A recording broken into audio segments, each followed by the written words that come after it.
Hey, you guys, welcome to Localite. John Compton here. You know, the guest on today's show, fun guy, Rick Hulett. I always love having these kind of guests because we just get to sit back and chat and, hear somebody's life story. So Rick's here to kind of share that with us. And so we're going to jump right into it. Rick, howdy. Appreciate you coming on. It's good to have you. Yeah. So let's start off with this recent trip to Kentucky. I understand you got a little bit of a story there, somebody of sort of a high profile. Absolutely. Yeah. Absolutely. So I went back there with Mo Dixon. Okay. We had a great gig. It was a fun thing. And on the way back, we were walking through the airport, and Mo was telling me some story. I don't even remember what it was. And I looked up and said, Mo, wait a minute, you got to see this. And there, from the other end of the airport, comes Colonel Sanders. Of Kentucky Fried Chicken. Kentucky Fried Chicken. And he had the suit, the beard, the whole 9 yards. He looked like the whole thing you see in the marketing campaigns. He had the cane, he had the white suit. Really? It was exactly just like the logo. It was Colonel Sanders. And so, we walked right up to him. He sticks his hand out and says, "Hi, I'm the Colonel." And, so he refers to himself as the Colonel. He's the Colonel. He's the Colonel. And it turns out, we talked to him for a while and had our pictures taken with him and everything. There really was a Colonel. He's not the original Colonel. Okay. The original Colonel died, I think, like 5 years ago. Okay. And, he had this secret recipe that he invented, and he kind of grew the company. And this guy, after the original Colonel died, was hired to be the spokesman. So he was on his way to Puerto Rico for the 70th anniversary of the secret recipe.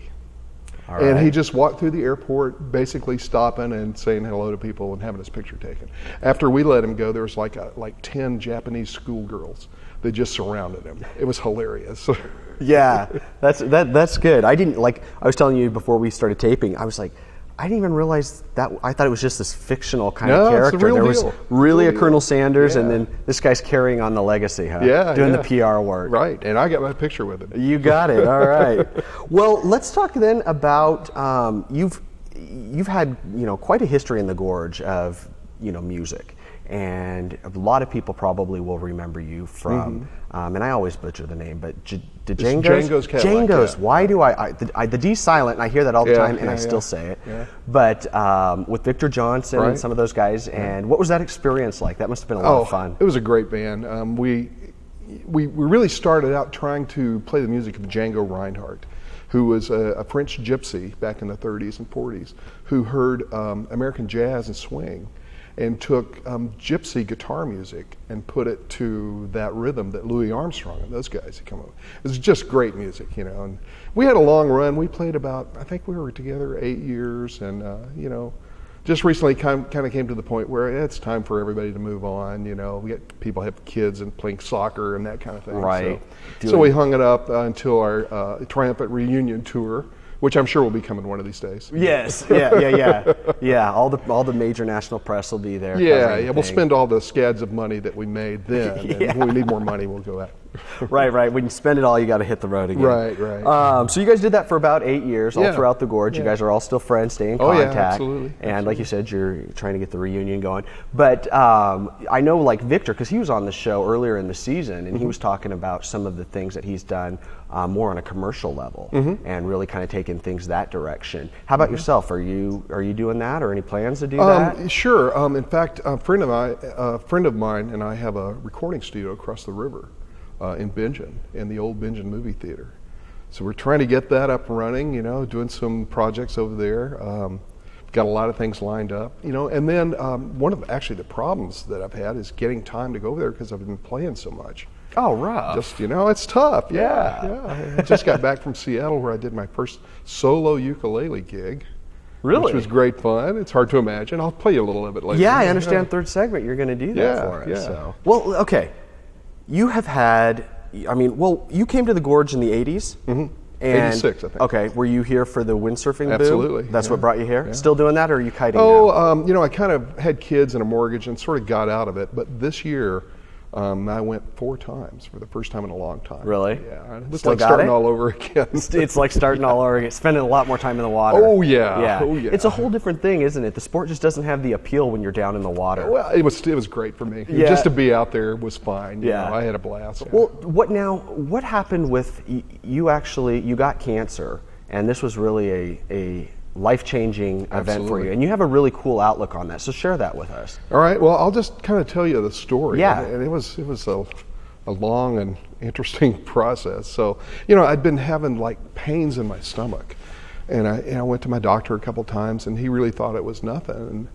And I was kind of getting convinced something was going on, so I did my own research on the internet, and I went back to him one more time and said, you know, okay, I'm not a doctor, but I've researched this, and as best I can tell, I have either gallbladder or something's wrong with my ovaries. And he ruled out ovaries right away. One of the two. It's got. Yeah.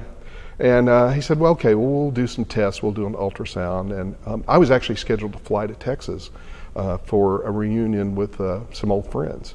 And so I was going to fly in the afternoon. We did the test in the morning. And he called me in and said, well, there's a problem. You know? They did some blood tests and said, it looks like you have a very rare form of cancer. It's terminal. There's no cure. There's no treatment. We can give you some morphine, but you have about 6 months to live. And this was on April 1st, April Fool's Day. So I got to call my friends in Texas and say, okay, this is not a joke. Right, yeah. This is the real deal. I'm not coming.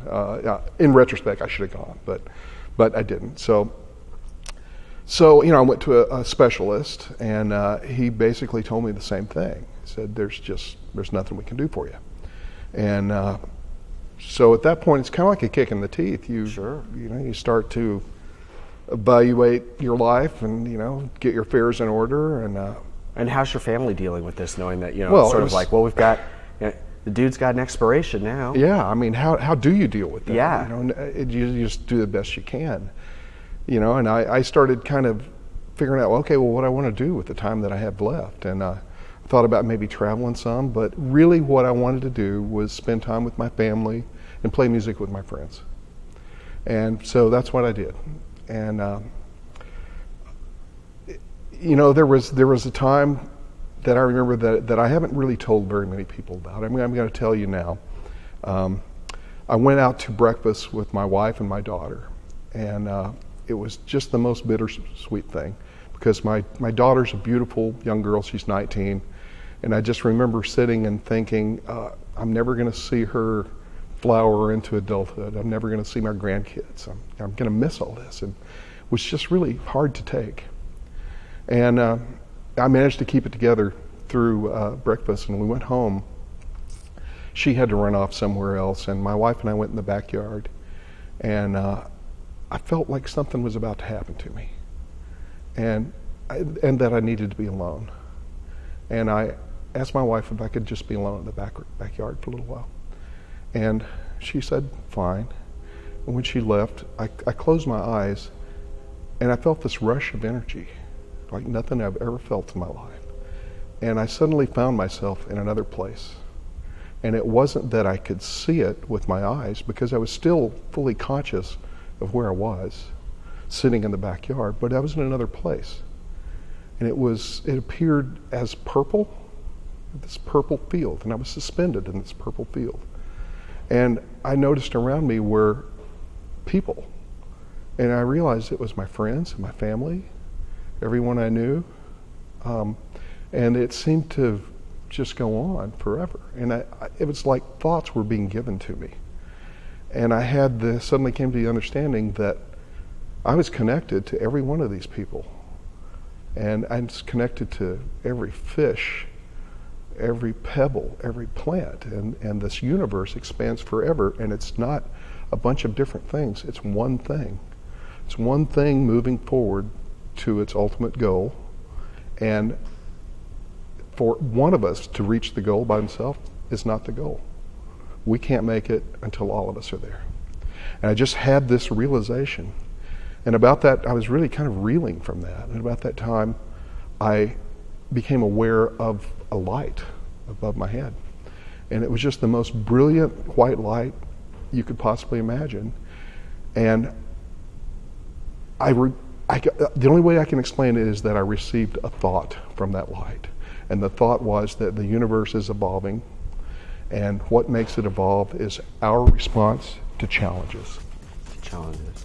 And that I'd been issued a challenge. I I want to keep this going. We're going to take a quick break here, but I want to pick up right there, challenges, and then also how this has influenced your music. Absolutely. So you guys stick with us. We'll be right back.